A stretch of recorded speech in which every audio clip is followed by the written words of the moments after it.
Journey को कैसे देखती हैं?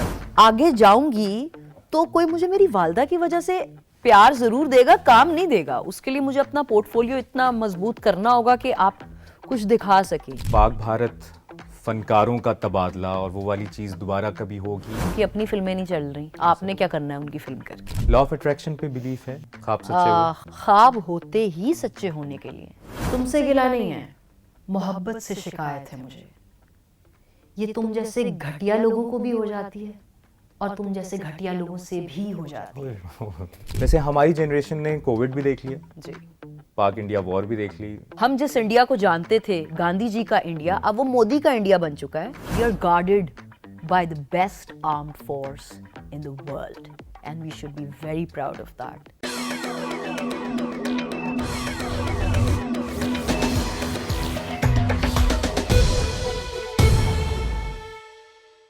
अस्सलाम वालेकुम जी, कैसे हैं आप लोग? उम्मीद है आप लोग बिल्कुल ठीक ठाक होंगे। जियो पॉडकास्ट की एक और एपिसोड के साथ आपकी खिदमत में हाजिर हैं। मैं हूं मुबश्शिर हाशमी। जियो पॉडकास्ट में हम मुख्तलिफ सेलिब्रिटीज़, एक्टर्स, म्यूजिशियंस, क्रिकेटर्स से आपकी मुलाकात कराते हैं और उनकी इंस्पायरिंग स्टोरी आप तक पहुंचाते हैं और ख़ुद भी उनसे सीखने का हमें मौका मिलता है। आज का जो जियो पॉडकास्ट की ये एपिसोड है, ये बड़ी ख़ास है और इसके ख़ास होने की बहुत वजूहात हैं।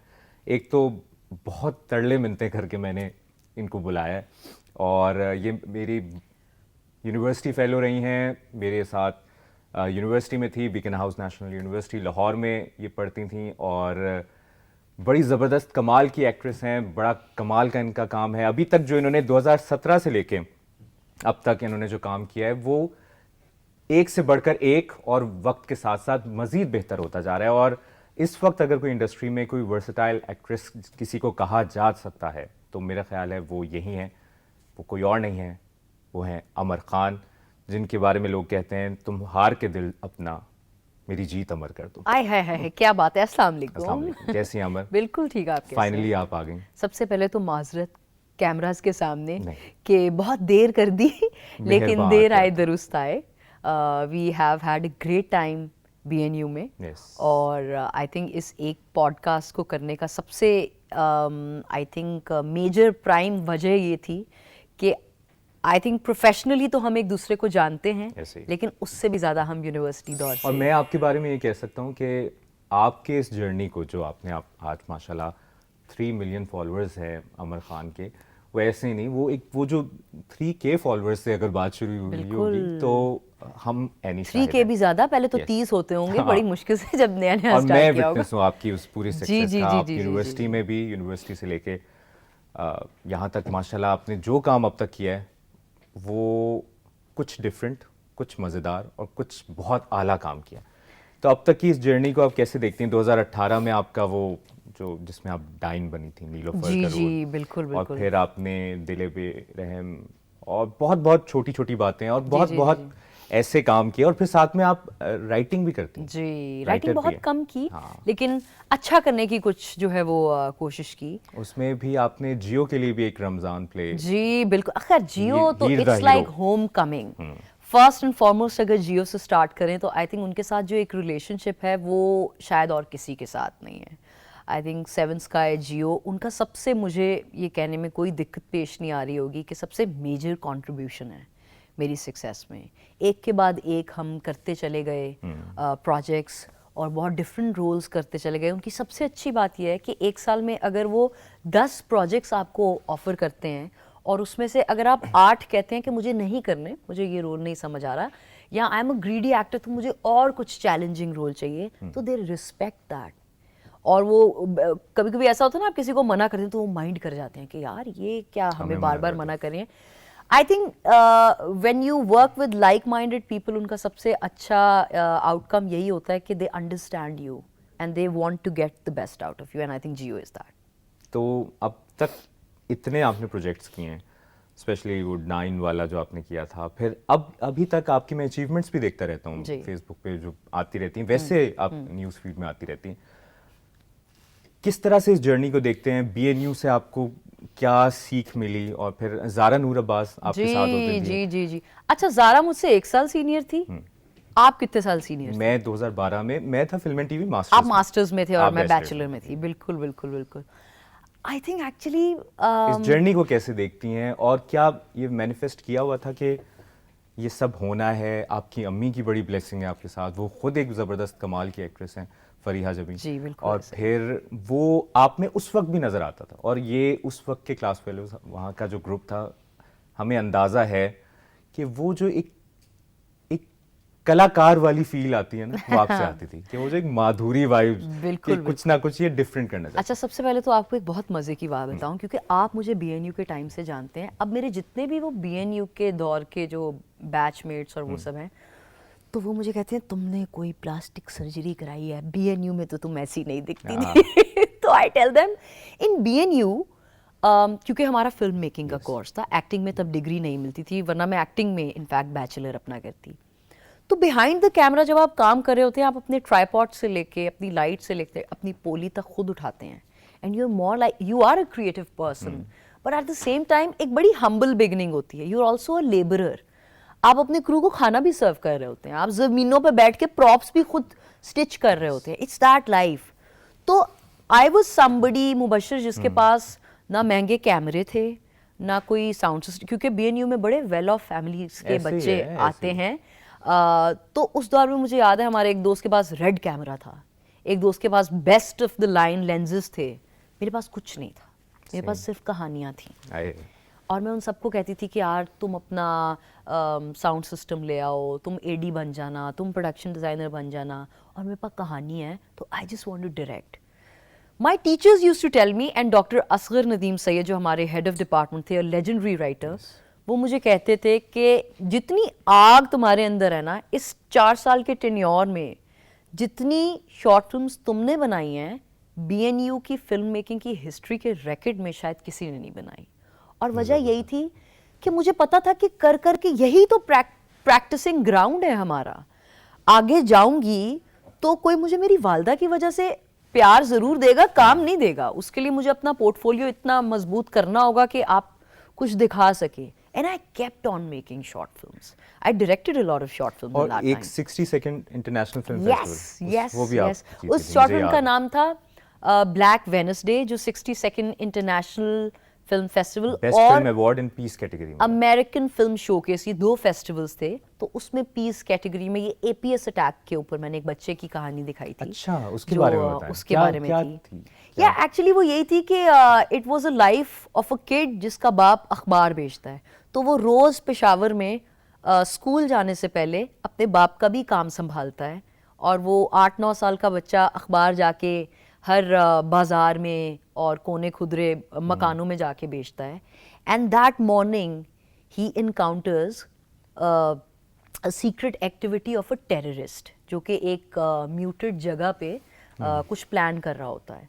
और ये बच्चा वहाँ रुक जाता है, और उसे अपने बाप की वो बात याद आती है कि अगर कोई इस तरह का मॉन्स्टर तुम्हारे सामने आया ना, तो तुम्हारे पास गन नहीं है पर तुम्हारे पास पेन है, तो तुम पेन की पावर से उसे मारोगे। And you know that boy points out his pen towards that terrorist, and that terrorist smirks back, और वो गन निकालता है terrorist, and there is a blackout.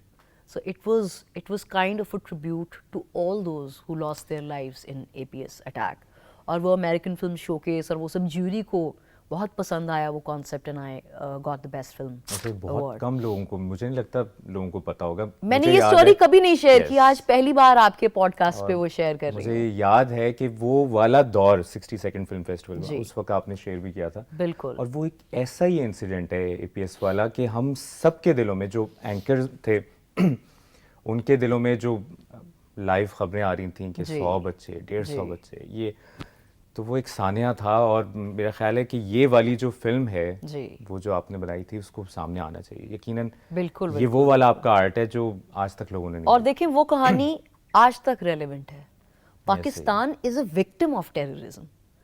तो ये तो खैर बाकी जो मर्जी कहते रहें, पर आई थिंक सबसे ज्यादा जाने हमारे लोगों ने ऐसे ही सबसे ज्यादा करो। अभी रिपोर्ट आई है, Exactly. इंटरनेशनल रिपोर्ट आई है, जिसमें पाकिस्तान सबसे ज्यादा अफेक्टेड कंट्रीज में कुछ टॉप 3 में है या टॉप 4 में। एग्जैक्टली इसी को हम कनेक्ट करते हैं। इसी दौरान जो मैं आपको कह रहा था कि अमर आपने आना है पॉडकास्ट में, और अचानक जंग हो जाती है। जी। वैसे हमारी जनरेशन ने कोविड भी देख लिया, जी पाक इंडिया वॉर भी देख ली, सब कुछ ही तकरीबन देख लिया। अच्छा, पाक इंडिया वॉर तो पहली बार देखी हमारी जनरेशन कोविड ने। भी तो पहली दफा देखा। हाँ लॉकडाउन। ओफ, तो बट हमारी that generation wasn't that scary honestly, क्योंकि आपको लगता है अब ये तो कुदरत की तरफ से अगर मौत आनी है तो आनी है। ये वॉर वाला एक आई थिंक एक डर, एक खौफ, एक बेचैनी, एक एंजाइटी, एक कांस्टेंट 24/7 प्रेशर, ये डिफरेंट है। मैंने इस्लामाबाद ही फ्लाई करना था उन डेट्स में जब ये सब हो रहा था, तो मेरी फ़्लाइट कोई 4 बार कैंसिल हुई, मैं एयरपोर्ट से 2 बार वापस आई और मेरा काम था, मैं नहीं पहुंच पाई।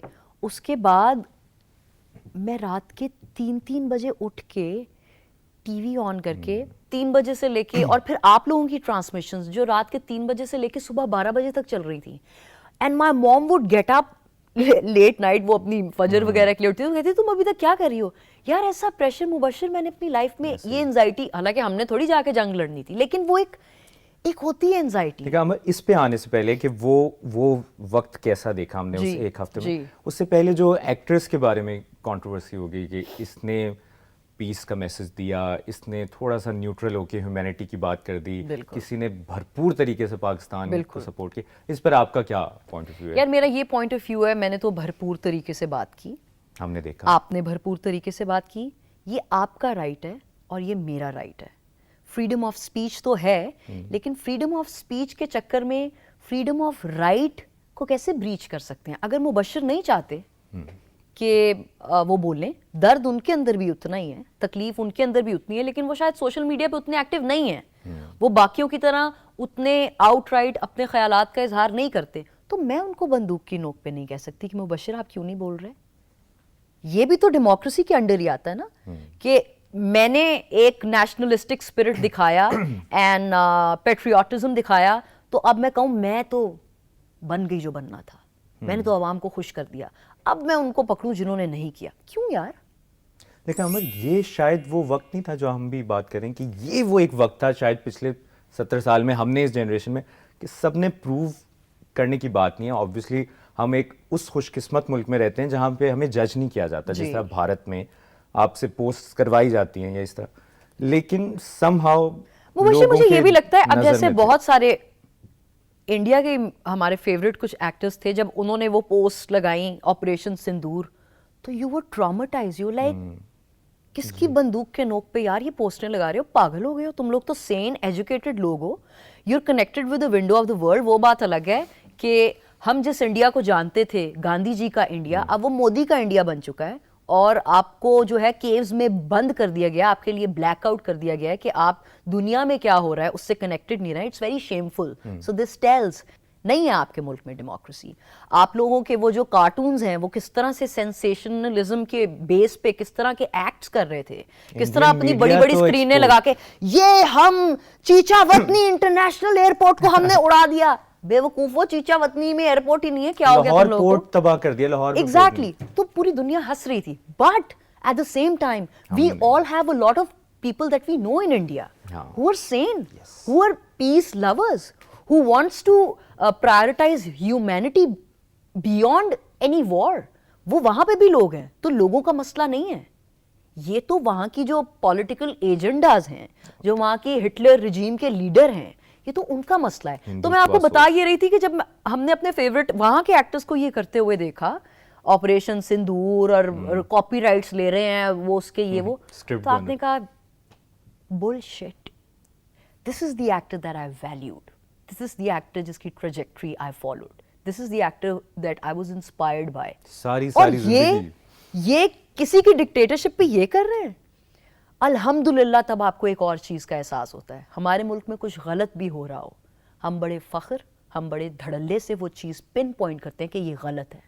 आपके मुल्क में तो आपको वो राइट ही नहीं दिया गया।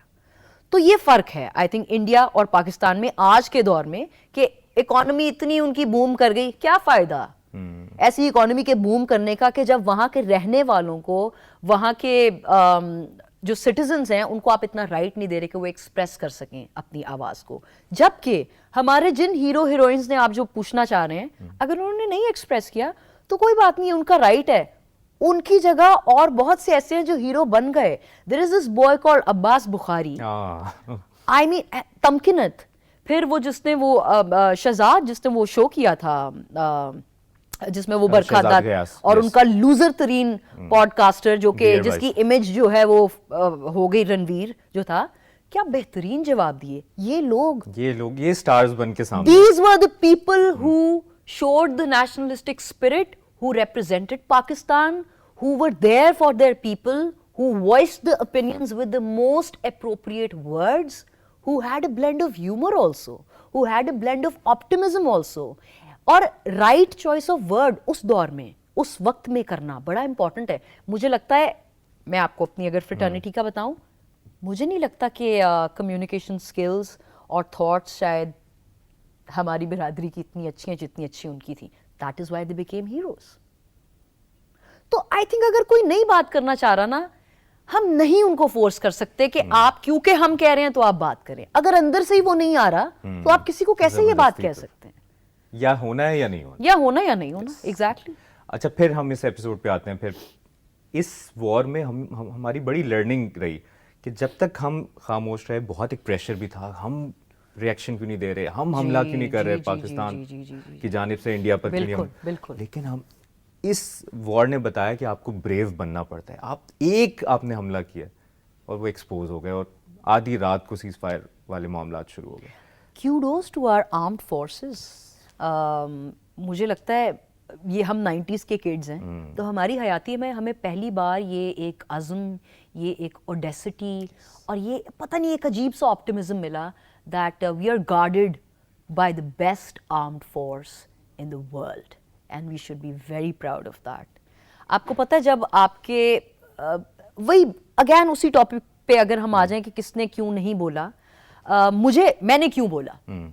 मैं भी इतनी एक्टिव नहीं हूँ सोशल मीडिया पे कि हर जो ट्विटर पे ट्रेंड चल रहा है उस पर कमेंट्री कर दूं या जो चीज़ आज वायरल है उसके ऊपर तबसरा देने बैठ जाऊं. पता नहीं, मेरा नहीं दिल करता तो मैं नहीं बोलती और मुझे कोई और ये डिक्टेट नहीं कर सकता कि मैं ये बोलूं. मुझे ऐसा लगा कि कोई मेरे घर पे आके पहले एक पत्थर मारे, फिर एक शुरली बम छोड़ दे, फिर एक जूता फेंक दे, तो मैं अपना दरवाजा खोल के ये तो नहीं कहूंगी कि पीस, विक्ट्री, हम नहीं कुछ करेंगे, हम आपको झिड़क भी नहीं देंगे, हम आपको झड़प भी नहीं मारेंगे, हम आपको करने देंगे क्योंकि हम बहुत बड़े इंसान हैं. हम इतने बड़े इंसान नहीं है बॉस, वी आर ह्यूमंस. कोई हमारे घर के बाहर आके दूसरी से तीसरी बार बेल भी जानबूझ के बजाएगा ना तो हम उनकी बजा देंगे. तो ये मुझे ऐसा लगा कि this is my right to voice my opinion कि ये नहीं होना चाहिए, ये नहीं करना चाहिए, ये बुज़दिलाना हरकतें नहीं करनी चाहिए. और अमर, जब ये स्टार्ट हो रही थी चीज़, उसमें जो छोटी छोटी नीच हरकतें जिसको कहा जा सकता है इंडियन गवर्नमेंट की तरफ से हुई, बैन कर दिए वहाँ पे प्रोफाइल्स, वहाँ पर चैनल्स बंद कर दिए. मेरा इंस्टाग्राम भी बंद कर दिया, यानी बहुत से एक्टर्स. अच्छा, आपका बंद कर दिया इंस्टाग्राम? हम बदकिस्मती से कुछ लोगों का बंद नहीं हुआ इंस्टाग्राम.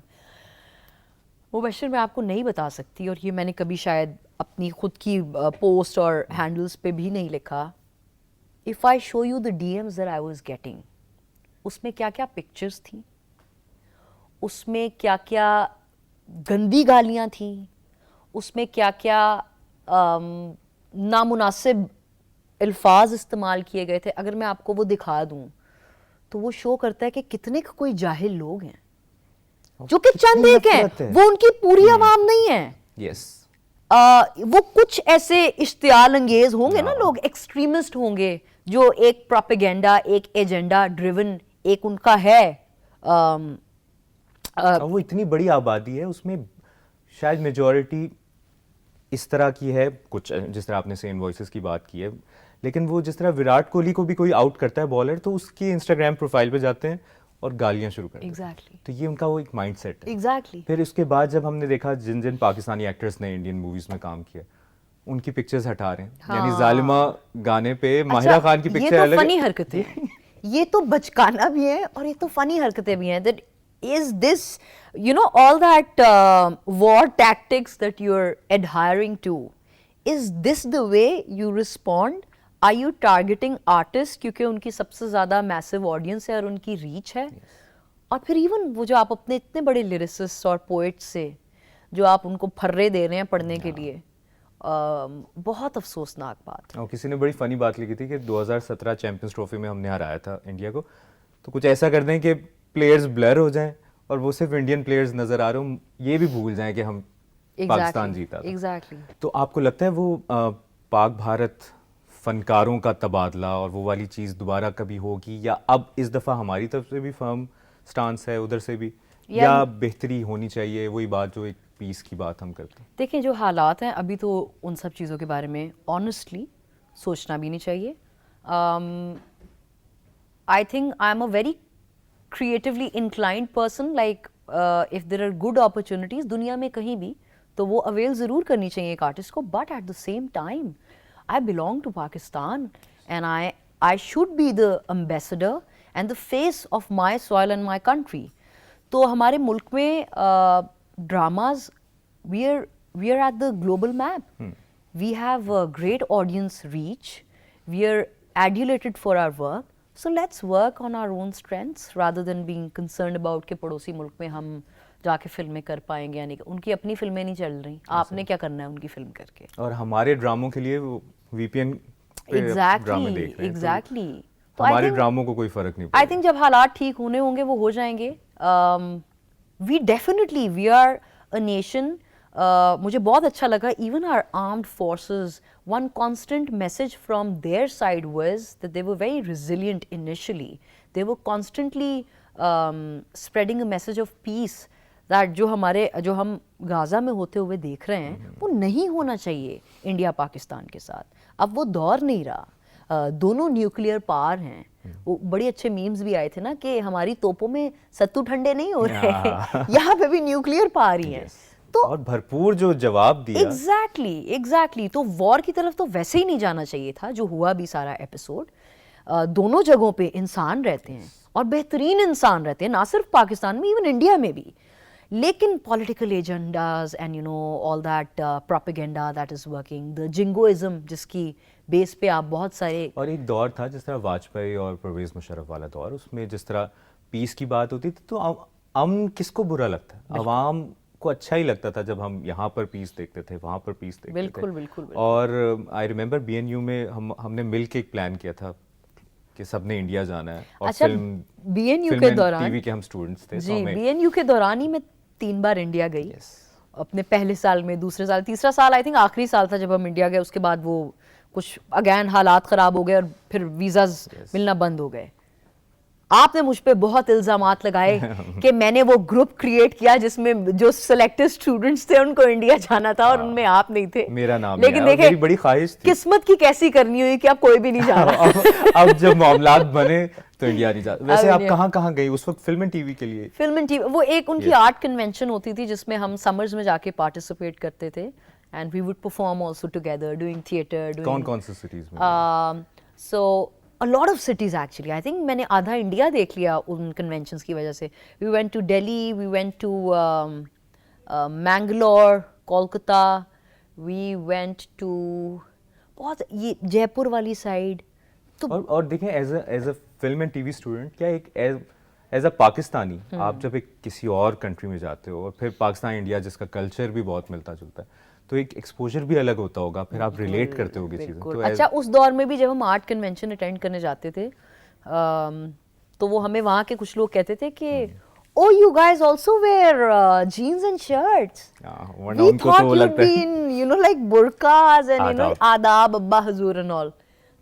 Again, आपने इतना confinements में रखा हुआ है अपनी आवाम को और इतनी misrepresentation है आपकी कंट्री की कि आपके लोगों में अभी भी यही एक तासुर है कि पाकिस्तानी किस तरह के। हालांकि अब ये बहुत because of social media and everything now everybody knows कि वो क्या है। उनका एक तरीका है, वारदात है ना इसको, कि उन्होंने एक नेगेटिविटी दिखानी तो खास किस्म का म्यूजिक होगा और वो एक आदाब और एक खास किस्म का वो पाकिस्तानी जो अब्बास बुखारी ने उसकी बड़ी मजे की वीडियो बनाई। एग्जैक्टली। तो आपको लगता है कि इस सारे मामले में पाकिस्तान इंडिया का ये जो हुआ, एक सबकी मेंटल हेल्थ पर भी एक बड़ा असर पड़ा? हम सारी रात हम देखते रहे, आप जैसा कह रही हैं कि टीवी, हम तो थे स्टूडियोज में। बिल्कुल। तो और फिर जो ये वाली चीज़ हुई कि लोग DM कर रहे हैं और इस तरह की घटिया बातें कर रहे हैं, तो इसका भी मेंटल हेल्थ पर असर पड़ता है, क्योंकि मैं अपने पॉडकास्ट में मेरी कोशिश होती है कि मैं मेंटल हेल्थ अवेयरनेस पे ज़रूर बात करूं। बिल्कुल। और ओवरऑल आपने कुछ दिन पहले एक वीडियो भी लगाई थी बारिश वाली, जी जी जी जी। तो उस पर भी कमेंट्स और जी, जी, नेगेटिव जी, जी, जी, जी। क्रिटिसिज्म हुआ। तो इसको कैसे टैकल करती हैं? भूल अच्छा, जाती हैं, इग्नोर करती हैं, अच्छा या कमेंट्स का तो असर ऑनेस्टली नहीं होता।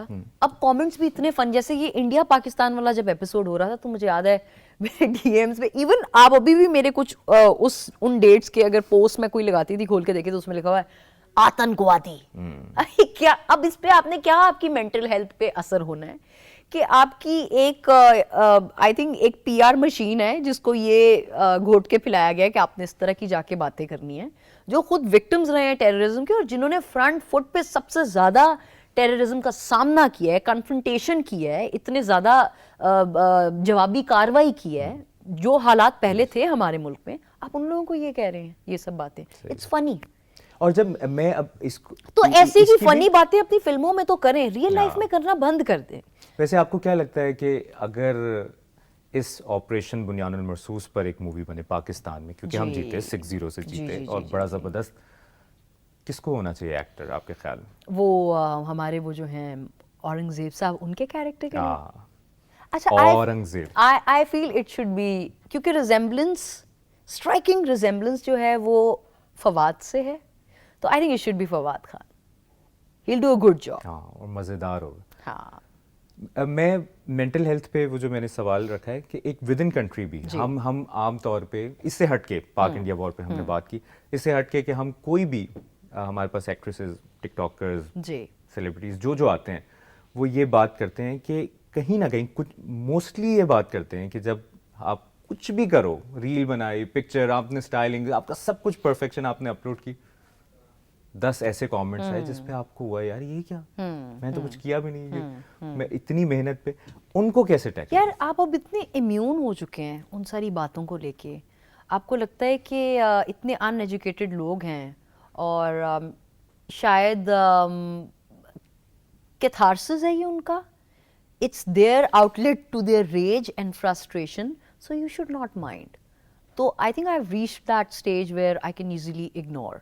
वो जो आप बात कर रहे थे, एक वो जब हेल स्टॉर्म हुआ था वो इस्लामाबाद में, तो एक वीडियो थी मेरी बड़ी फन सी, तो उसमें भी बहुत से लोगों ने उसे बहुत अप्रिशिएट किया, बहुत मजा आया उन्हें देखे, बहुत से लोगों ने कहा ओले आपकी वजह से पढ़ रहे हैं। अब मैं उनको क्या जवाब दूं? ये अगेन ये वो बातें हैं कि you don't even want to waste your energy, your time, forget your mental health. easiest ways to ignore them, do what you want to do, what you believe in. बहुत बार ऐसा होगा कि आप गलत भी होंगे, तो उस गलती से भी सीखें और आगे बढ़ जाएं। फॉलोअर्स का ज़्यादा होना कहीं ना कहीं एक प्रेशर भी लगता है या एक जिम्मेदारी लगती है? अच्छा, मुझे लगता है ये ऑथराइज और ऑफिशियल, चाहे आपके 10-12 मिलियन हो, अभी तक मैक्सिमम वही है ना हमारे। जब आप बाहर निकलते हैं, जब आप मॉल्स में जाते हैं, जब आप पब्लिक प्लेसेस पे जाते हैं, जब आप शोज़ में जाते हैं जहाँ पे लाइव ऑडियंस बैठी होती है, जब आप शूट कर रहे होते हैं और आप बहुत से लोगों को मिलते हैं शूटिंग के दौरान, एक्चुअली तो तब आपको पता चलता है कि आपको करोड़ों लोग आपका काम देख रहे हैं, आपको जानते हैं। जैसे मुझे अक्सर अम्मा को और मुझे, हम दोनों को ऐसी बहुत सी ख़वातीन मिलती हैं जो कहती हैं कि हम आपके इंटरव्यूज़ देखते हैं and we learn and we get inspire from there, you know how my mother has raised me or how I'm trying to be the best version of a daughter. तब आपको पता चलता है कि यार ये तो इंटरव्यूज भी इतनी सीरियसनेस से देख रहे हैं और इनके टेक अवेज इतने ज़्यादा हैं, तो हमें कितना रिस्पॉन्सिबल भी होने की ज़रूरत है, या हमें कितना सच्चा होने की भी ज़रूरत है। आप जो हैं वो हैं, उसको उसी तरह से बयान करें अपनी। अच्छा, एक और चीज़, हम कभी कभी ना अपनी स्ट्रगल स्टोरी को बहुत देवदास मोड में बेचते हैं कि मैंने तो वो स्ट्रगल की, मैंने तो 7 समंदर ऐसे पार किए कि क्या सारी क्लास चली दुनिया जाती थी, में मैं किसी ने बैठी किया। रहती थी क्लास में। नहीं यार, हम इंसान हैं, हर इंसान के नसीब में स्ट्रगल लिखी गई है। शायद आपकी स्ट्रगल मुझसे बहुत ज़्यादा हो या मेरी स्ट्रगल आपसे थोड़ी सी कम हो, लेकिन स्ट्रगल तो है।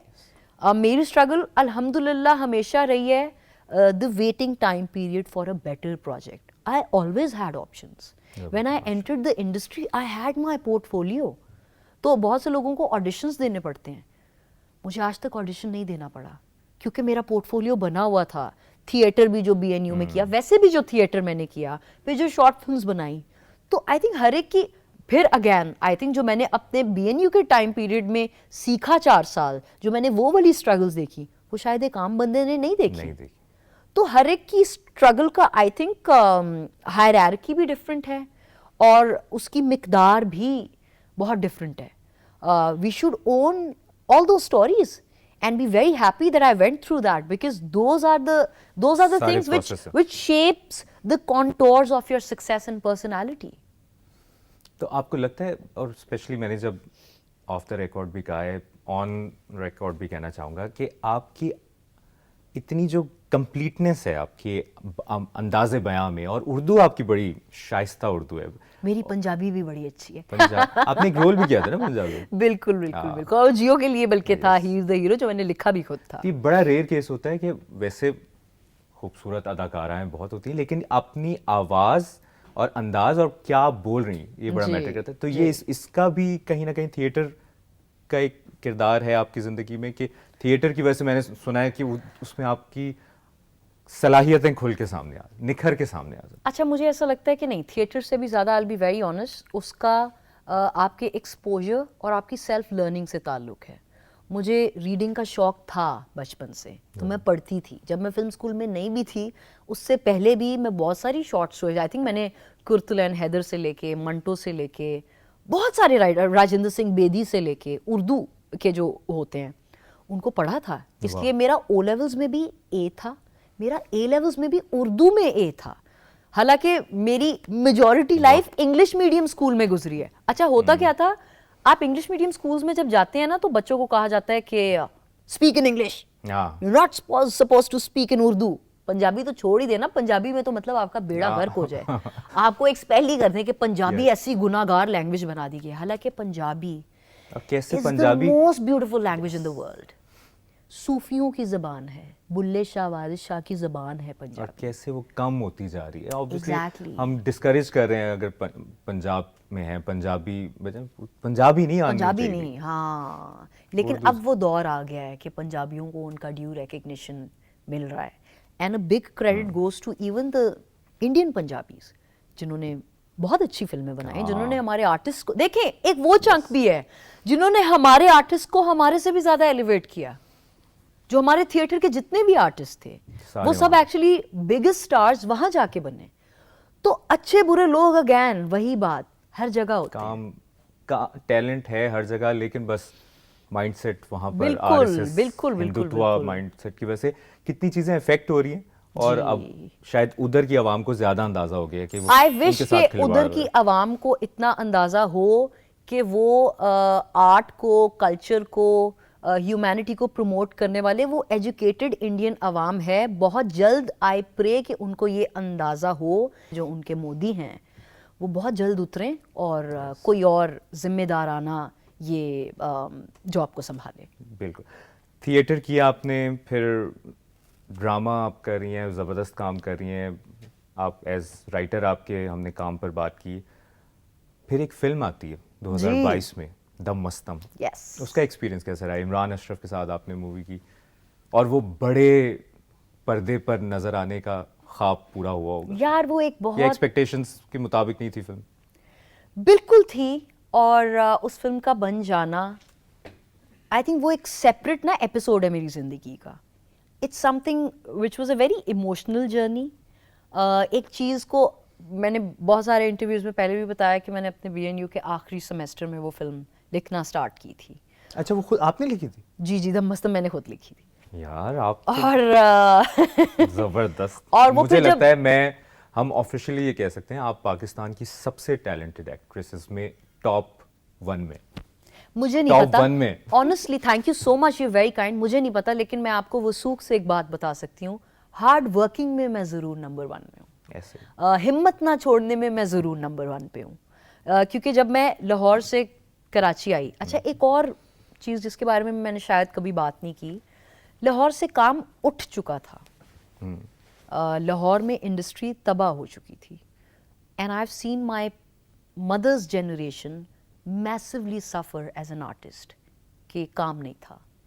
और बहुत से आर्टिस्ट को लाहौर से कराची माइग्रेट करना पड़ा फॉर वर्क। काम के सो वी हैव सीन कि जब काम एक इंडस्ट्री ख़त्म हो जाए, फिल्में वैसे ही ख़त्म हो चुकी थी, थिएटर आपको पता ही है पंजाब का जैसा होता था, एक वाहिद ड्रामा रह गया था।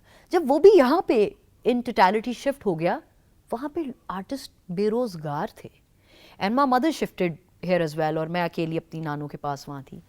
तो BNU के आखिरी सेमेस्टर में जब मैंने वो फिल्म लिखी तो मुझे पता था कि अब फिल्म मेकिंग ही पड़ी है तो यही पंजाब है। में काम नहीं है, हमें रोजी रोटी कमाने के लिए कराची आना पड़ेगा। एंड आई हैव टू से, जिन लोगों को रास आ जाए उनको बहुत रास आता है, कराची को एक गरीब नवाज शहर कहा जाता है।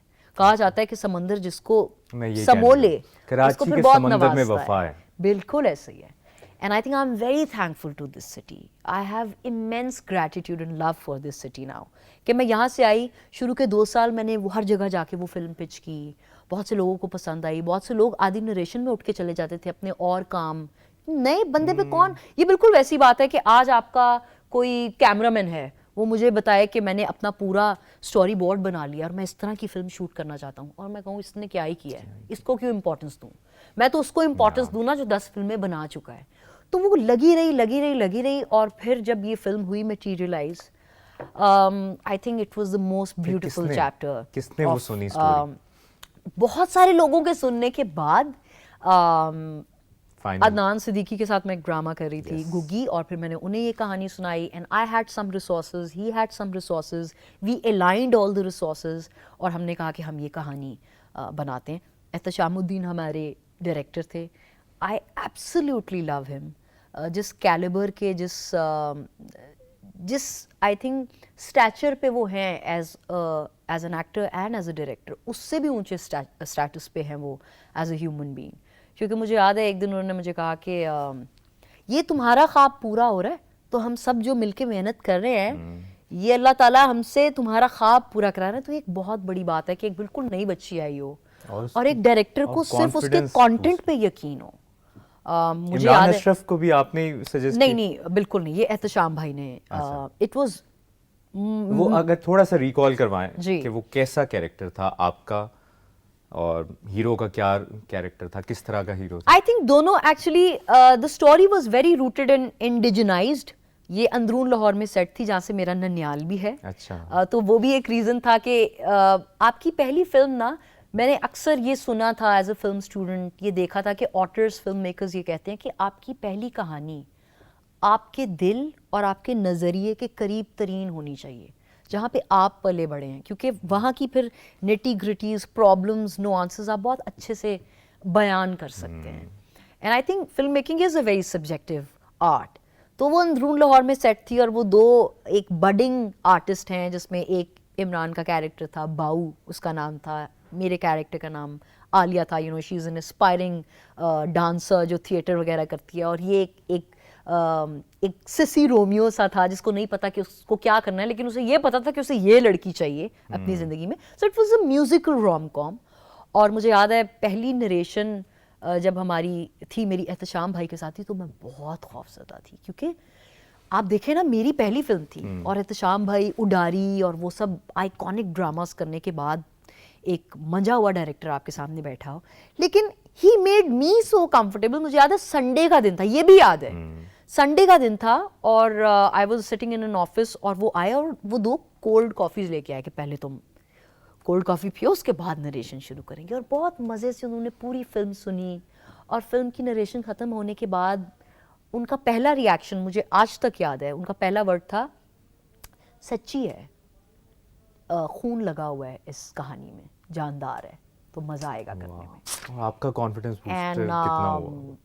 यार मैं तो डरी हुई थी, सच्ची बात बताऊं तो। हालांकि मेरी पर्सनालिटी से आपको ये बिल्कुल नहीं लगता होगा, और शायद मैं एक्टर भी अच्छी हूँ तो मैं वो छुपा लेती हूँ, लेकिन I was panicked.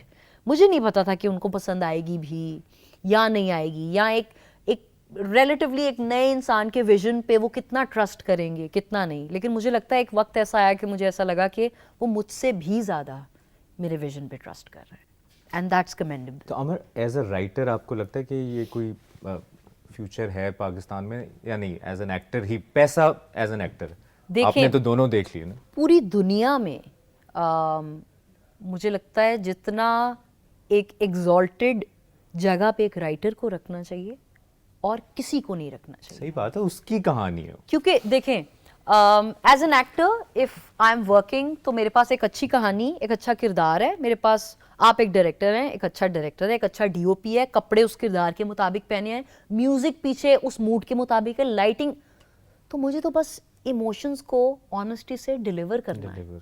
Similarly as a director, और स्टोरी में कोई रीटेक नहीं है। एग्जैक्टली, एक्टिंग में तो फिर रीटेक। बिल्कुल, आपके पास एज अ डायरेक्टर एक अच्छी कहानी है, एक डीपी, एक एम्बियंस, वो सब कुछ, वो टूल्स हैं जिससे आप ट्रांसलेट करने जा रहे हैं स्क्रीन पे। एक राइटर के पास क्या है?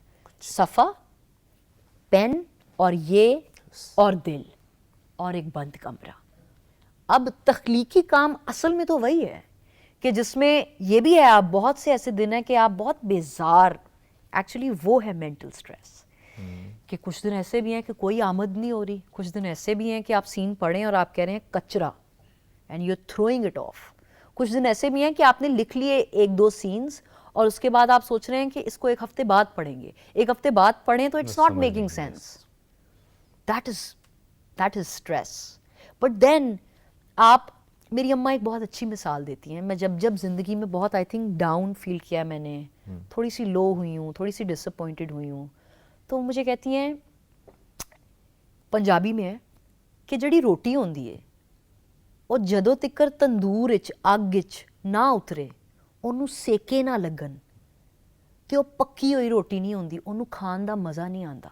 वाह वाह वाह। अब आप तो पंजाबी, आपको समझ आ गई होगी, आई एम श्योर बाकियों को भी आ जाए, कि रोटी जब तक वो आग में जल भुन के वो सेके खा के तपती नहीं है तो वो पकती नहीं है, खाने वाले को भी उसके खाने का स्वाद नहीं आता। तो ये तो पार्ट ऑफ द प्रोसेस है, इससे तो सबको गुजरना है। And I think that's so true. बहुत प्यारी बात। That's so true. Law of attraction पे बिलीफ है, मैनिफेस्टेशन पे 100% है, 100% है। ख्वाब सच्चे हो? ख्वाब होते ही सच्चे होने के लिए बस आप हिम्मत हार जाते हैं कभी कभी, आप उम्मीद छोड़ देते हैं कभी कभी, लेकिन जो ड्रीमर्स होते हैं एक्चुअली वही है ना, जो दे गो बियॉन्ड देयर ओन हैसियत एंड औकात, अपनी करंट रियलिटी से बालातर होके वो बहुत आगे आसमानों में निकल जाते हैं। लेकिन फिर इतना पावा किसमें है कि जुटे रहो, कि जब आपको, आप भी आई एम श्योर जब होस्टिंग में आए होंगे तो कोई मुबशिर को अगर 100 दफ़ा गिराता होगा, अगर मुबशिर में ये सलाहियत नहीं है कि वो 101 बार उठ के दिखाए, तो आज जिस कुर्सी पे मुबशिर बैठे हैं वो नहीं होते। बिल्कुल ऐसे। मैं एक्चुअली BNU से, and we should consider ourselves very very lucky, अल्हम्दुलिल्लाह अल्हम्दुलिल्लाह अल्हम्दुलिल्लाह blessed, कि मैं BNU में बहुत सारे लोगों को जानती हूँ, बहुत सारे लोगों ने जर्नलिज्म से पढ़ा, फिल्म मेकिंग और टीवी से पढ़ा। अभी अगर हम सिर्फ इन दोनों डिपार्टमेंट्स की बात मैंने करें, फिल्म टीवी में पढ़ा और साथ में एग्जैक्टली एंकरिंग तो चल रही थी। उनमें से कितने लोग हम जानते हैं जो आज वो representing their country? Hardly 6-7 out of those hundreds and thousands of students, only 6-7 are representing, so we are the chosen one. सही बात। आप गिन के हम बता सकते हैं कि कौन है जो सामने। बिल्कुल बिल्कुल बिल्कुल बिल्कुल बिल्कुल। तो फिर ख्वाब क्या सोचे हुए थे आमिर खान ने कि ये मैंने यहाँ तक पहुँचना है या अभी पहुँचना बाकी? यार देखें, अगर कोई ऐसा आइडियल रोल कि मैं ये करूँगी तो एक दिन कान फिल्म फेस्टिवल में मैं हूँ। अगर आप ख्वाब, अगर आपके सारे ख्वाब पूरे हो जाएं तो फिर तो मौत है। मुझे लगता है मंजिल तक पहुंच जाना एक्चुअली मौत है। सफ़र में रहना ज़रूरी है, और सफ़र में हर किस्म की वो टर्फ्स आना, वेव्स आना बड़ा ज़रूरी है, so that you grow, so that you evolve as a human being. तो ख्वाब तो बहुत सारे हैं, कुछ पूरे हो गए, कुछ पूरे होने बाकी हैं, और हम सब उस प्रोसेस में हैं, उस जिद्दोजहद में हैं कि इंशाल्लाह वो भी बहुत जल्द पूरे। एक्चुअली ख्वाब भी तो ऑब्सोलीट होते हैं, एक पूरा हो जाए एक तो आप दूसरे में लग जाते हैं, दूसरा हो जाए तो फिर आपके उससे और बड़े, आपकी एक्सपेक्टेशंस अपने ख्वाबों से बढ़ने लग जाती हैं। एग्जैक्टली कि मैं अब ये एग्जैक्टली। तो उन ख्वाबों में कहीं एक वो ख्वाबों का शहजादा भी सोचा हुआ है या वो नहीं? यार देखिए, वो ख्वाब नहीं होना चाहिए। ये जो हम शाहरुख खान की फिल्में देख देख के उसको ख्वाब बना लेते हैं ना, और फिर रियलिटी में हमें वो कुछ और वो मिल जाता है, तो वो ये रियलिटी है। I think we are beyond that age. Of course that romance, that companionship और शुड वो बी रहना इन भी अस, चाहिए, हाँ। वो रहनी चाहिए, लेकिन रियलिटी चेक होना भी आज के दौर में बहुत ज़रूरी है। वो हमारी रियलिटी है, तो उसकी मैनिफेस्टेशन इस तरह से होनी चाहिए कि जो भी आपकी ज़िंदगी में आए वो लॉयल हो, वो सच्चा हो। बहुत से लोग कहते हैं कि प्रोटोटाइप्स क्या होने चाहिए उसके जिससे आप शादी करना चाहते हैं। अरे भाई, Yeah.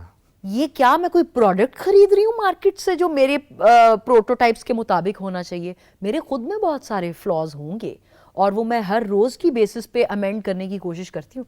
तो जो भी हो, आई थिंक वो बस एक बुनियादी तौर पे आई थिंक एक बैलेंस्ड और एक अच्छा इंसान होना चाहिए, और वो ख्वाबी से ज्यादा नहीं होना चाहिए। ऐसा कुछ नहीं हो रहा, वो रियलिटी में एक मजे का है जिसके साथ जिंदगी ना थोड़ी आसानी से गुजर जाए। एक्चुअली आपको एक ऐसा कंपेनियन चाहिए होता है जिसमें आप इतना फेथ डाल सके, इतना यकीन हो कि जैसे मैं अपने माँ बाप के साथ या अपने बहन भाइयों के साथ पूरी जिंदगी गुजार देती हूँ, हम सब गुजारते हैं, उनकी खामियों को एक्सेप्ट करके, उनकी प्रॉब्लम्स, उनकी स्ट्रेंथ्स, उनकी वीकनेसेस को एक्सेप्ट करके, तो क्या ये इंसान मुझे वैसा लग रहा है कि इसके साथ भी मैं अपनी पूरी जिंदगी जी सकूं? अगर मुझे लगता है वो 60% भी आपको वैसा लग रहा है तो आपको उससे शादी कर लेनी चाहिए। आपकी अम्मी का बड़ा रोल रहा आपकी ज़िंदगी पे। अम्मा ने, यानी ऑब्वियसली आप बचपन में देखती होंगी वो काम कर रही हैं, इतना वो हार्ड वर्किंग थी, प्लस वो एक बड़ा बहुत ज़बरदस्त बहुत अच्छा नाम थी। तो उस चीज़ ने इंस्पायर किया आपको एक्टिंग में आने के लिए, या आपको लगता था कि यानी एक होता है ना माँ चाहती है कि हाँ। ये भी आए इस फील्ड में? वो तो कभी नहीं चाहती थी। आज वो आज तो कभी चाहती है ना? नहीं।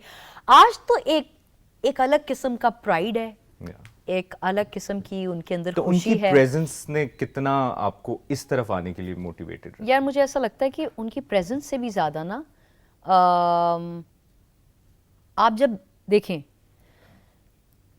आई थिंक मेरी म्यूजिकल इंक्लिनेशन बड़ी अच्छी है, अच्छा म्यूजिक सुनने वालों में से हूं मैं।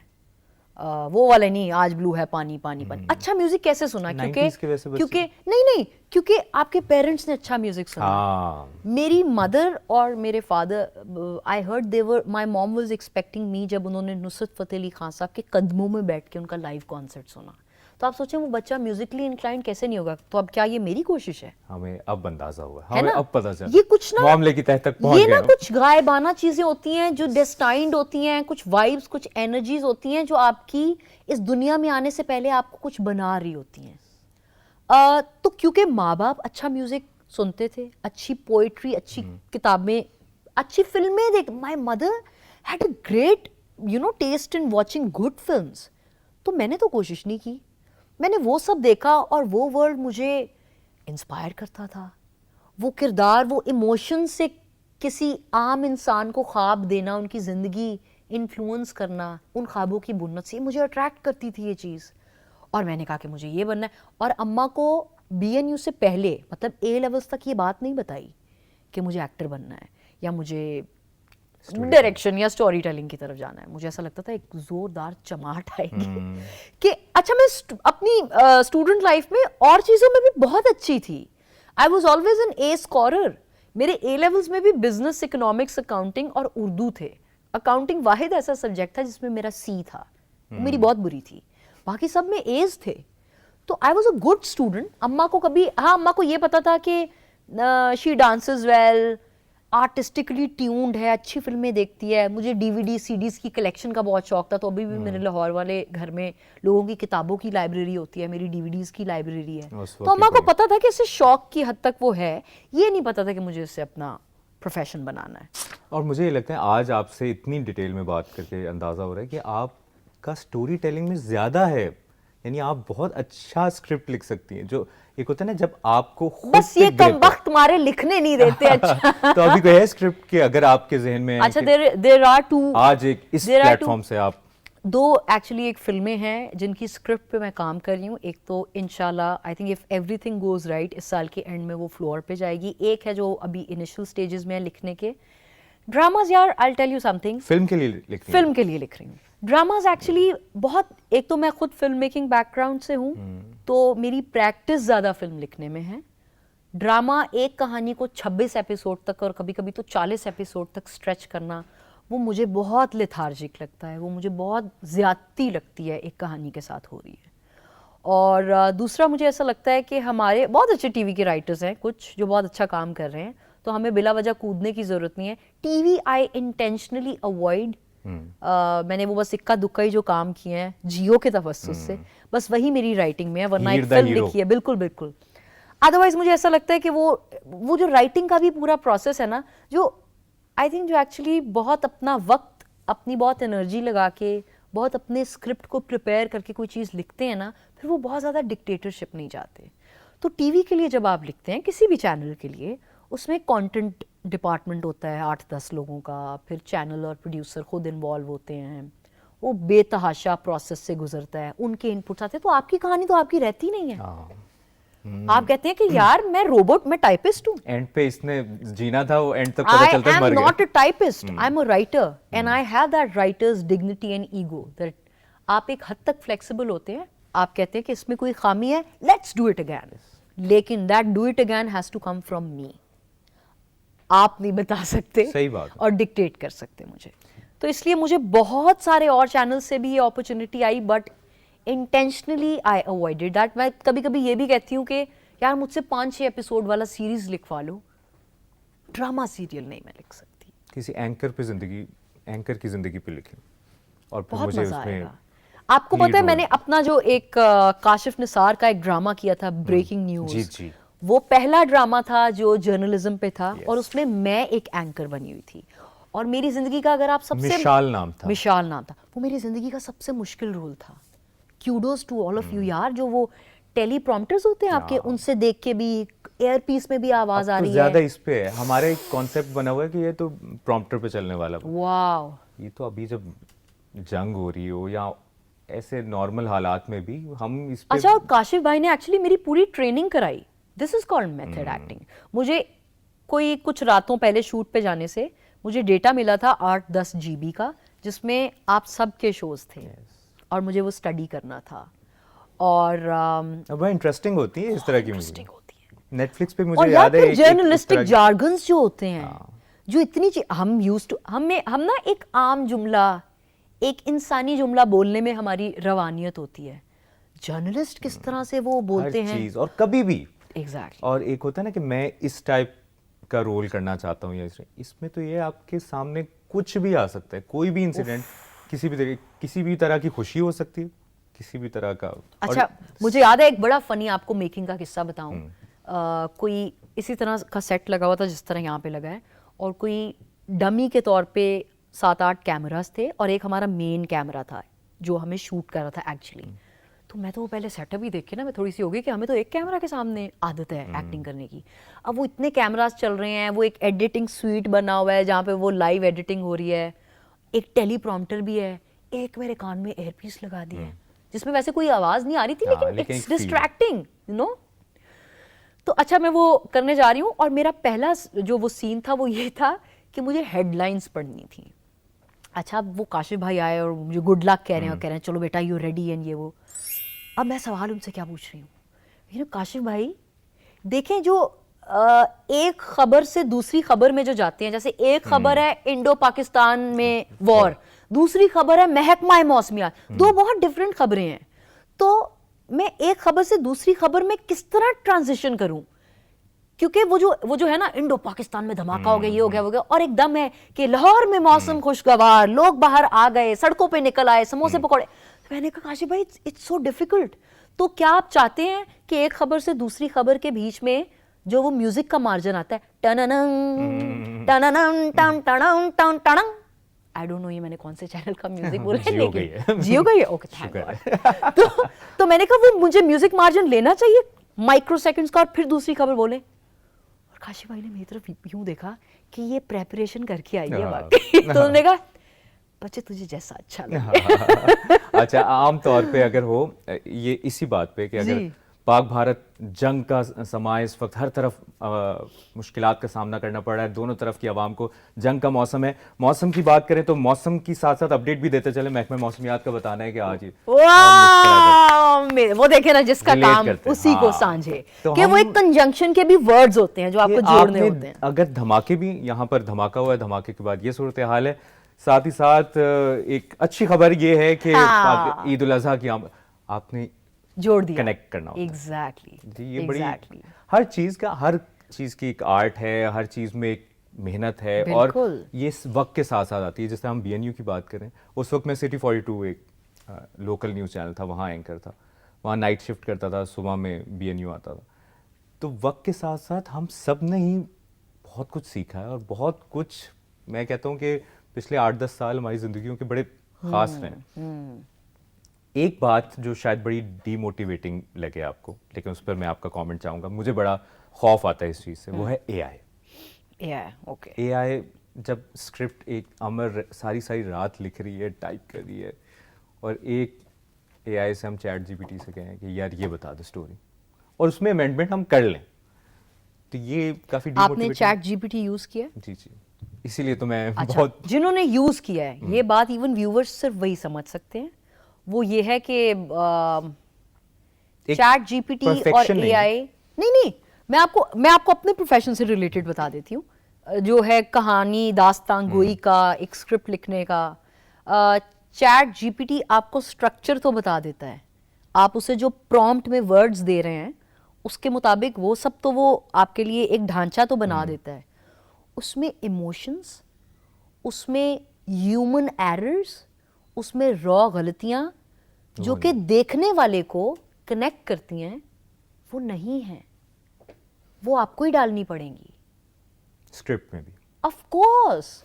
तो पता नहीं लोगों ने इतना यूज किया है ChatGPT को या नहीं कि वो वहां तक पहुंच सके। वो ढांचा तो बहुत अच्छा बना सकते हैं। आपने कहा मुझे एक एक्शन सीन लिख दो, उसने कहा कि मैदान में 2 रेसलर्स खड़े हैं और एक ने एक को यहाँ से किक मारी है और एक ने दूसरे का पित्ता इंजर कर दिया, और ये वो गाने तक बना देते हैं। लेकिन फिर उसके अंदर भी जो निटी ग्रिटी, वो कहाँ से हैं दोनों रेसलर्स? हाँ, उसकी माँ की दुआएं कौन सी उसके पीछे चल रही हैं, उसका कौन सा दाव पेच है जो उसकी टेक्निक है, वो कैसा ऐसा दाव लगाता है जो उसका आइकॉनिक सिग्नेचर स्टाइल है। That chat you have to prompt ChatGPT। तो ये हमारी जिंदगियां आसान करने के लिए ये टूल जरूर बने हैं, लेकिन यकीन मानिए ये टेक ओवर कभी नहीं करेंगे। भी ये मैन पावर को टेक ओवर नहीं। ये आपने मुझे बहुत बड़ी बिल्कुल। तसल्ली दी है, क्योंकि एक और चीज हर वक्त सोचते रहते हैं। मैं आपको एक और बात बताऊं, हम एक्टर्स की रील्स को और चीज़ों को लोग बहुत अप्रिशिएट करते थे लोग। फिर एक दौर आया कि टिकटॉकर्स और यूट्यूबर्स आए। आपको क्या लगता है कि उनकी फॉलोइंग, रीच और सक्सेस स्टोरी नंबर्स उनके ज़्यादा क्यों हैं एक एक्टर की निस्बत? मेरा जवाब ये है, they are too real and raw. जब आप उनको देखते हैं तो आपको वो सारी गलतियां नजर आती हैं जो आपने ह्यूमन आई से देखी हुई हैं, वो आपको एक एक्टर की रील में नजर नहीं आएंगी। So now people gravitate towards those errors, that honesty. लहजा, कभी कभी वो एक मैं लड़की को फॉलो करती थी टिकटॉक पे, और वो सियालकोट की थी, और उसके पीछे कच्चे का मकान था ईंटों का, और वो उसके ऊपर एक लाल बड़ा अजीब सा पर्दा लगा के, और वो पंजाबी एक्सेंट, की कर रहे हैं। मैं कहती थी यार ये कौन है, ये हमने देखा है, ये हमने सुना है किसी ना किसी को, लेकिन स्क्रीन पे कोई इस तरह की रील बना रहा है। That attracted me as a human being because that was very honest. तो वो जो हमने पैकेजिंग की हुई थी ना एज एन एक्टर चीजों की, वो अब हमें बनावटी लगने लगी है। Similar is in case of AI and ChatGPT। वो स्ट्रक्चर, बुन्नत, इमारत, बिल्डिंग की सब कुछ बहुत अच्छी है। Emotions, Exactly. माँ की दुआएं, एग्जैक्टली ये वाली चीज। एग्जैक्टली। तो आपकी एज अ राइटर आपकी इंस्पिरेशन कौन रहा है, और एज एन एक्टर आपकी इंस्पिरेशन? यार actually in my building years, formative years, writer से भी ज़्यादा I would see film makers, और वो बहुत सारे थे, वो बेतहाशा। बाहर के मुल्क में भी थे, कुछ अपने यहाँ के भी थे, जो जिन्होंने हमेशा बहुत इंस्पायर किया। अब इतनी इंडिया पाकिस्तान की बात करने के बाद अगर इंडिया के 2-3 डायरेक्टर्स का मैंने नाम ले लिया तो वैसे ही आपकी और मेरी ट्रोलिंग बहुत हो जानी है। लेकिन बाहर भी लाइक दे वर एक राइटर हैं चार्ली कॉफमन, जिन्होंने लिखी थी एक फिल्म बीइंग जॉन मैल्कोविच। बहुत बेहतरीन राइटर हैं, तो उनके काम ने मुझे हमेशा बहुत इंस्पायर किया। बहुत सारे बाहर के तो खैर बहुत ही सारे हैं। We all have grown on Martin Scorsese. मैं आसान कर देता हूं, पाकिस्तान में किस एक्टर ने आपको एक्टर ने और किस राइटर ने? पाकिस्तान में खलीलुर रहमान को। वो भी बहुत अच्छा जुमला लिखते हैं, बहुत बेहतरीन जुमला लिखते हैं, बल्कि सुन मेरे दिल जो जियो का प्रोजेक्ट था, उससे बेशक बहुत ज़्यादा क्रिटिसिज्म भी मिला हो, लेकिन इस साल का it's the highest viewed drama. तो अगर कोई चीज़ इतनी बुरी लग रही हो तो फिर तो आप उसे बंद कर देते हैं ना, चेंज कर देते हैं, सबसे इग्नोर करते हैं। लेकिन किसी चीज़ के साथ आप जुड़ जाएं और आपको मज़ा आने लगे उसकी खामियां निकालने में भी, तो कुछ तो अट्रैक्शन उसके अंदर होगी।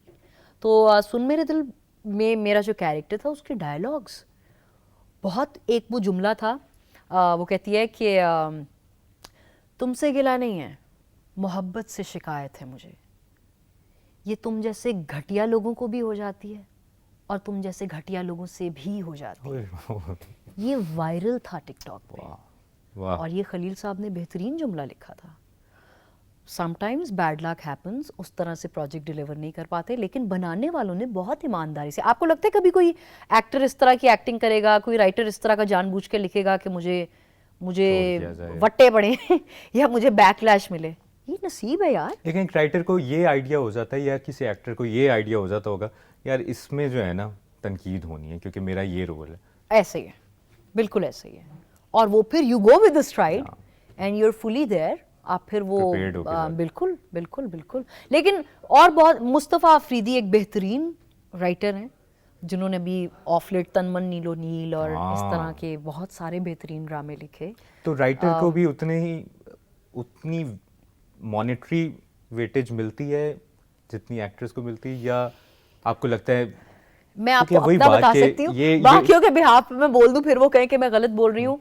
मुझे जितना एज एन एक्टर मिलता है द मॉनेटरी बेनिफिट्स, और मुझे जितना लाइक आप एक आधे घंटे का शो करने जाएं और उसके पैसे आपको जितने मिलें, या आप एक मिनट का शाउट आउट जो दें आपको उसके जितने पैसे मिलें, उसके करीब भी नहीं आपको एज अ राइटर मिलते। You earn far more as a screen face and as an actor than as a writer. लेकिन अच्छी बात पता क्या है कि आपने जो कहा है कि 2 फिल्मों की आप स्क्रिप्ट लिखी जी, उसने आपको डीमोटिवेट नहीं किया कि क्योंकि नहीं, वो पैशन है ना, पैशन का पैसे से ताल्लुक नहीं है। वरना आपको यार इसमें देखें, जब बचपन में भी मैं इतनी सारी फिल्में और इतने सारे गाने और वो सब में आपका रुझान है, तो वो आप किस लिए करते हैं? पैसे के लिए करते हैं? नहीं, वो तो आप ख्वाबों के लिए करते हैं। तो पैसा तो आई थिंक एक बाय प्रोडक्ट है कि वो आ ही जाता है। तो आई थिंक जो पैशनेट हों और जो बिलीवर्स और ड्रीमर्स हों, वो अपनी एक पर्सनल कैपेसिटी में एक जिदोजहद में लगे रहते हैं। But I really wish that writers are paid that much. I really wish that there, हालांकि ये मैं प्राइमरीली ज़्यादा आपने मेरा एज एन एक्टर काम देखा है than as a writer, but being a prime actor I would still like to say I would be the happiest that day जिस दिन एक राइटर को एक प्रोजेक्ट पे एक एक्टर से ज़्यादा पैसे मिलेंगे। आई वुड बी द हैप्पीएस्ट। आखिर में कोई मैसेज आप देना चाहें अपने फॉलोअर्स को जो आपको फॉलो करते हैं? कोई अमन का पैगाम, कोई खुशी का पैगाम?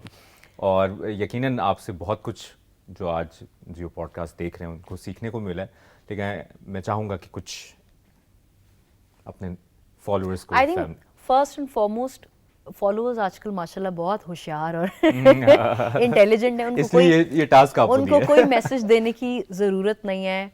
आई थिंक इस सारे ख़ास तौर पे क्योंकि हमारा मेजर चंक इस इंडो पाक वाली गुफ्तगू में गुजरा, जितनी दलेर कौम, जितनी बासलाहियत, जितनी बाशऊर कौम के तौर पे हम उभर के आए हैं, जो हमारा एक स्टांस था जो कि बहुत कंपोज्ड था, जो कि बहुत प्रायोरिटाइजिंग ह्यूमैनिटी ओवर वॉर और एनीथिंग एल्स था, ये शो करता है कि हमारे मुल्क पे हम इतने आज़ाद हैं कि जो हम सोचते हैं वो हम कह सकते हैं और कर सकते हैं। बिग मुबारकबाद टू द अवाम ऑल्सो, जिन्होंने इतनी हिम्मत का और इतनी दलेरी का मुजाहरा किया। सलाम जिन्होंने पाक अफ हमारी तमाम आर्म फोर्सेस के उन सिपाहियों को, उन डिसीजन मेकर्स को, हमारी गवर्नमेंट्स को सलाम कि वो भी सारे जितने भी पॉलिटिकल डिफरेंसेस थे, they set everything aside and they all were giving one message. Actually ये चैप्टर हमारे लिए शायद बहुत इंपॉर्टेंट ब्लेसिंग इन डिस्गाइज भी था कि हम सब we were united, and we are very proud Pakistanis, feel proud for your country, for yourself। इसी स्पिरिट के साथ अगर हम आगे बढ़ते गए, there is no stopping at all। और सलाम आपको कि आप जियो पॉडकास्ट में आई। थैंक यू आपने सो वक्त मच। निकाला, थैंक यू सो मच। सलाम आप सब जर्नलिस्ट को, जो एक मॉकरी और कार्टूनिश कार्रवाइयां वहां चल रही थी। सलाम आप सबको, एक्चुअली मुझे लगता है ये कमिंग साल में सारे तमगे आप लोगों को मिलने चाहिए। आप लोगों ने इतनी बेहतरीन, आप सब ने अपनी कैंपेन्स, अपनी वो टेन्योर को राइट लफ्जों का इस्तेमाल करके, किसी को बिला वजह वो कहते हैं ना चुल देने की बजाय, या एक Authenticity। एग्जैक्टली वो और बड़ा इस जरूरी दफा था। एक थिन लाइन थी जो पहले लगता था कि पाकिस्तानी मीडिया, इंडियन मीडिया, इस दफा क्लियर हो गया कि पाकिस्तानी मीडिया एक बड़ा मोतबर और बड़ा ऑथेंटिसिटी के साथ जो खबर आ रही थी वो ब्रेक हो रही थी, वरना आप जज्बात में आप Absolutely. अगले का मुल्क तबाह कर दो। एब्सोल्युटली, तो एब्सोल्युटली। पाकिस्तान के हर तबके ने, मैं तो अक्सर ये बात कर रहा हूँ कि सरहदी महाज पे, सिफारती महाज पर, इखलाकी महाज पर और सहाफ़ती महाज पर पाकिस्तान ने हर जगह भारत को शिकस्त दी। जबरदस्त।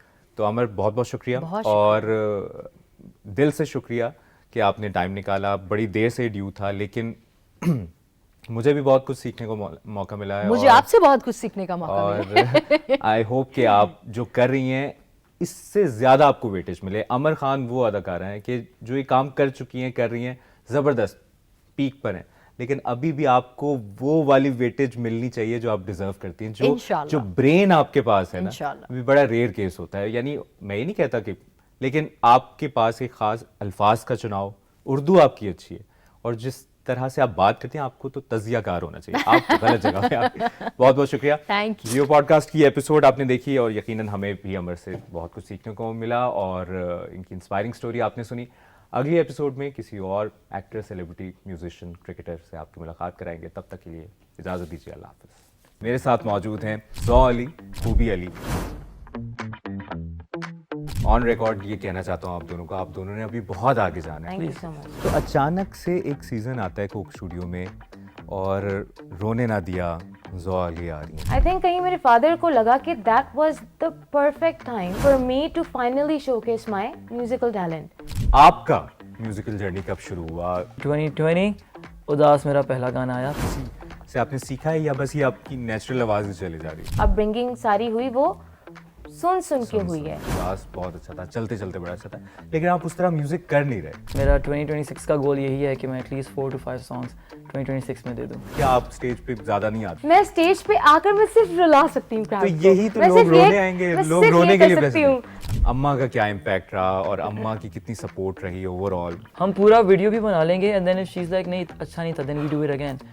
वो इश्क बहुत मुश्किल था मगर आसान न था यूं जीना भी। चुप से हो गए हो क्यों, बात क्यों नहीं करते, छोटी छोटी बातों पे जीते जी नहीं मरते, हाथ काले करते हो नाम लिख के हाथों में, इस तरह तो होता है इस तरह के कामों में,